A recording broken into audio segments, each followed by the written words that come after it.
Sir, আমি ইন্ডিয়ার উত্তর দিনাজপুর ডিস্ট্রিক্ট থেকে বলছি। ইন্ডিয়া আহ, কোন ডিস্ট্রিক্ট? উত্তর দিনাজপুর। উত্তর দিনাজপুর, মাশাআল্লাহ, জি বলেন। স্যার, আমার উত্তর প্রশ্ন দিনাজপুর হলো। এখন রায়গঞ্জ হয়ে গেছে। উত্তর দিনাজপুরের নাম রায়গঞ্জ হয়ে গেছে, তাই না? আহ, জি জি। জি জি, ঠিক। আহ, স্যার, আমার প্রশ্নটা হচ্ছে মেয়েদের মুখের পর্দা নিয়ে। আসলে হুম। মেয়েরা কি মানে বাইরে মুখ খোলা রেখে যেতে পারবে?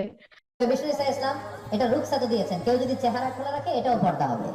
শুধু চেহারাটা খোলা আর হাতের এতটুকু খোলা কবজি পর্যন্ত, বাকিটা ঢেকে রাখতে হবে। এটাকে বলে রুকসাত। ফ্লেক্সিবিলিটির সাথে আপনি আমল করলেন। কোন মেয়ে যদি চেহারা খোলা রেখে বোরকা পরে, এটা জায়েজ আছে। আমরা যখন পরিপূর্ণ পর্দা করে যাই, তখন অনেকে বলে যে মুখের পর্দা কেন করছে, এটা তো বাধ্যতামূলক না। এবং এই ক্ষেত্রে তারা কোরআনের সূরা নূরের 31 নম্বর আয়াতের কথা বলে, যে সেখানে আছে তারা যেন যা সাধারণত প্রকাশ্যমান তা ব্যতীত তাদের সৌন্দর্য প্রদর্শন না করে। তো এই আয়াতের সঠিক ব্যাখ্যা মানে জানতে চাই। আল্লাহ রাব্বুল আলামিন সূরা নূরে যেটা বলেছেন সেটা সে অপব্যাখ্যা করেছে, বিভ্রান্ত করেছে, ভুল ব্যাখ্যা করেছে। এই ব্যাখ্যা সঠিক নয় যে ইল্লা মা যাহারা মিনহা, যা কিছু নিজে থেকে প্রকাশ পেয়ে যায়, ওয়ালা ইউবদিনা যিনাতাহুন্না, তাদের সাজসজ্জা। আর সবচাইতে বেশি সাজসজ্জা মানে আকর্ষণ চেহারাতে আছে, সৃষ্টিগত অলংকার চেহারাতে আছে নারীদের।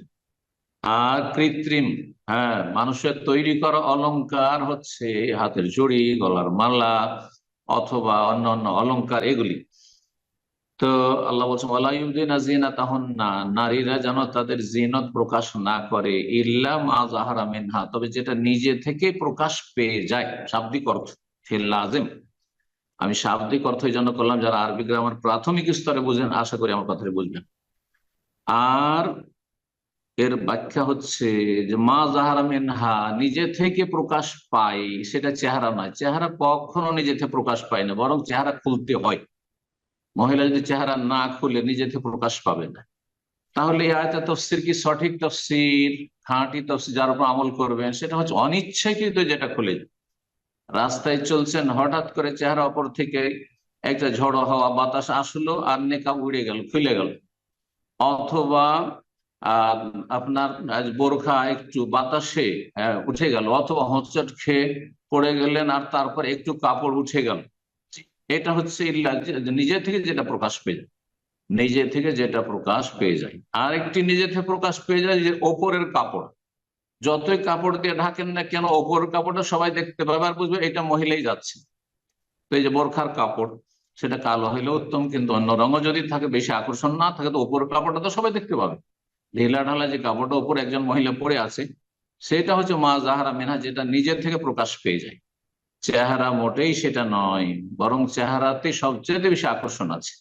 একজন মহিলার হাতের চুড়ি খোলা আছে আর চেহারা খোলা আছে, একজন যুবক বা একজন পরপুরুষ তার কোন দিকে তাকাবে? তার মুখের দিকে, চেহারার দিকে তাকাবে, না তার হাতে চুড়ি দেখবে? কখনো তার হাতে চুড়ি আগে দেখবে না, আগে দেখবে তার চেহারা যে দেখতে কেমন। বোঝা গেছে না আকর্ষণ আসলে এখানে? চার চোখে ফেতনা আছে, চুড়িতে অত ফেতনা নেই। হ্যাঁ, যত ফেতনা চার চোখ একসাথে হইলে আছে। সুতরাং চেহারা খুলে চলাফেরা করা মোটেই জায়েজ নয়, নিষিদ্ধ। কোরআন দ্বারা প্রমাণিত এবং সাহাবিয়াতদের আমল দ্বারা প্রমাণিত। সূরা আহজাবে আল্লাহ বলছেন ইউদনিনা আলাইহিন্না মিন জালাবিবিহিন্না, হে নবী, তুমি তোমার বিবিদেরকে আর মুমিনদের বিবিদেরকে বলে দাও কি, যে ইউদনিনা আলাইহিন্না মিন জালাবিবিহিন্না, তারা যেন তাদের লম্বা চাদর মুখমণ্ডলের মাথা থেকে ঝুলিয়ে নেই, ঝুলিয়ে নেই। যাতে কি হবে, তাদেরকে কেউ কষ্ট দেবে না, উত্ত্যক্ত করবে না। চেহারা ঢাকা মহিলাদেরকে সাধারণত কেউ উত্ত্যক্ত করার সাহস পাবে না। আর চেহারা যদি খোলা, তো বোরকা পরা আছে, একবারে সুন্দর বোরকা পরা আছে, মাথা ঢাকা আছে, সব ঢাকা আছে, চুল ঢাকা আছে, কিন্তু চেহারা খোলা আছে, তো যে কোনো পুরুষ তার সাথে কথা বলা সাহস করে নেবে, কথা বলা সাহস করবে। কিন্তু চেহারা ঢাকা থাকলে কখনো সাহস করবে না বাইরের রাস্তায় উঠে, বাসে, ট্রেনে কথা বলা সাহস করবে না, যতক্ষণ সেই মহিলা কথা না বলে। তো এই বিষয়টি ভালো করে বোঝার চেষ্টা করতে হবে। আর এই আয়াতের তফসিরে বলছেন যে যখন আয়াত নাযিলুদ্দিন আলাইহিন মিন জালাবিহিম, তারা যে লম্বা চাদর ঝুলিয়ে নেয়, দিয়ে চেহারা ঢাকে, এর উপর আমল করেছেন সাহাবিয়াতগণ। বলছেন যে ইউবদিন আইনান ওয়াহিদা, সাহাবিয়াতগণ তখন রাস্তায় চলতেন একটা চোখ খুলে, এমন ভাবে ঘোমটা টানতেন যেমন আমাদের দাদি নানিদের যে বড় লম্বা চাদর থাকতো, আর এমন করে ঘোমটা টানতো, অনেক হিন্দু মহিলারাও আগে দেখেছি করতো।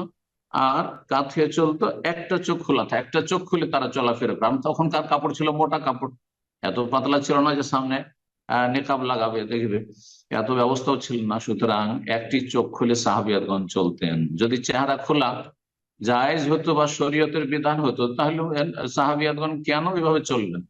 বোঝা গেছে সূরা আহজাবের আয়াত এবং সূরা নূরের আয়াতের কথা বললাম। সুতরাং কারো বিভ্রান্তিতে যাবেন না। যারা বলেছেন যে চেহারা ঢাকা ওয়াজিব নয়, মুস্তাহাব, তাদের ফতোয়া ভুল, তাদের ফতোয়া ভুল। কারণ মুস্তাহাব বলে আপনি হালকা করে দিবেন আর তারপরে নারীদেরকে ফিতনায় ফেলবেন, যুবকদেরকে ফিতনায় ফেলবেন, তো চলতেই থাকবে। চেহারা খোলা থাকলে আর কি বাকি থাকে? চেহারা যদি খোলা থাকে তো নারীদের আকর্ষণ ক্ষেত্রে আর কি বহাল থাকে? একটা মেয়েকে দেখতে গিয়ে যখন বিয়ে করার জন্য দেখতে যায়, আসল দেখে চেহারাটা, সেটা দেখলেই ব্যাস যথেষ্ট। এই নয় যে আমি তার শরীরের অন্য অঙ্গ প্রত্যঙ্গ দেখবো, চুল দেখবো, চুল যদি ছোট হয়, একটু অত লম্বা না হয়, চেহারা যদি সুন্দর হয় তবু বিয়ে করবেন, এটা কেউ পারে না। যার ফলে যারা বিভ্রান্ত করেছে আল্লাহ তাদেরকে হেদায়েত দান করবে। জি। এবং যারা ভুল ফতোয়া দিয়েছে তারা বেঁচে থাকলে আল্লাহ সংশোধনের তৌফিক দান করবে। সঠিক মত হচ্ছে, বলিষ্ঠ মত হচ্ছে, কোরআন সুন্নাহ দ্বারা প্রমাণিত হচ্ছে যে চেহারা ঢাকা মুসলিম রমণী সাবালিকার জন্য ওয়াজিব, ফরজ।